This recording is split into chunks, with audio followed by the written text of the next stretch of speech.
इस साल देश भर में धूमधाम से विजयदशमी मनाई गई। देश भर से जगह जगह शस्त्र पूजन की तस्वीरें भी सामने आई। आरएसएस प्रमुख मोहन भागवत ने नागपुर में शस्त्र पूजा की, तो रक्षा मंत्री राजनाथ सिंह ने दार्जिलिंग में सैन्य साजो सामान की पूजा की। ऐसी ही शस्त्र पूजा यूपी के महोबा के चरखारी से विधायक ब्रजभूषण राजपूत ने भी।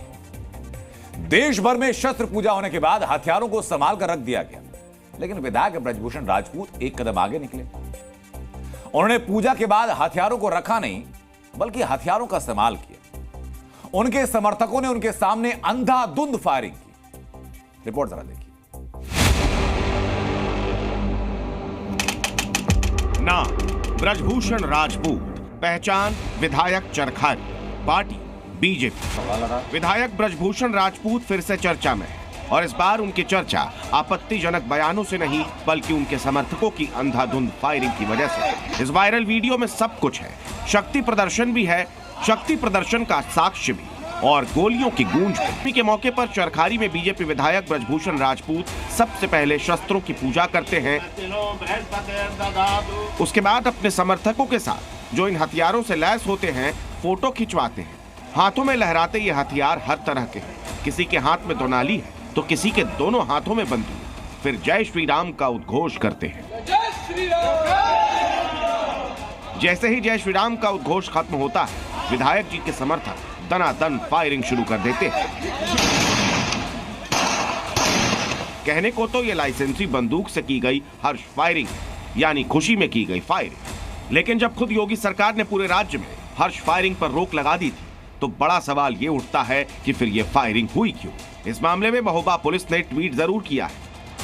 पुलिस मान रही है कि हर्ष फायरिंग का मामला सामने आया है और इस मामले में जांच के बाद कार्रवाई की जाएगी। विजयदशमी के मौके पर देश भर में शस्त्र पूजन किया गया।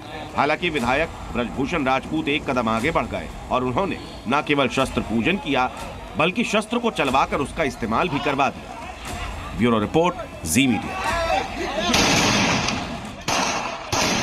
तो ब्रजभूषण राजपूत विधायक तो बीजेपी के हैं और शायद इसलिए सोचा होगा कि शक्ति प्रदर्शन के लिए सही शस्त्र पूजा काफी नहीं, इस्तेमाल होना चाहिए क्योंकि सरकार तो अपनी पार्टी की है।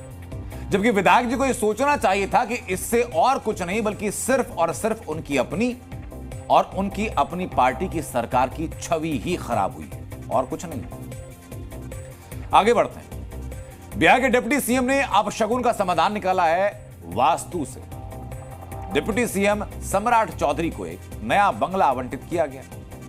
अब उस बंगला आवंटित होता है तो क्या होता है, वो बंगला भी अपने आप में दिलचस्प है। पटना का देश रत्न मार्ग 5वें नंबर का बंगला, सम्राट चौधरी का नया पता और डिप्टी सीएम की शिफ्टिंग के साथ यहां वास्तु दोष मिटाने का काम भी शुरू हो गया। आपको याद होगा ये जब बंगला खाली हुआ था तो बड़ी चोरी के इल्जाम लगे थे इस पर। तेजस्वी यादव का नाम सामने आया था, वो इसी बंगले में रहते थे। वही बंगला अब सम्राट चौधरी के पास। अब हुआ यह कि बंगले के एक बड़े दरवाजे को बंद किया जा रहा है और दरवाजे को दीवार बनाने के लिए ईंटें और सीमेंट लगाए जा रहे हैं, यानी बंगले के इस हिस्से से कोई आवाजाही नहीं हो। लेकिन क्या बंगले में वाकई कोई वास्तु दोष था या बंगले की शक्ल बदलने के पीछे वजह कुछ और है? उस रिपोर्ट नजर आती है।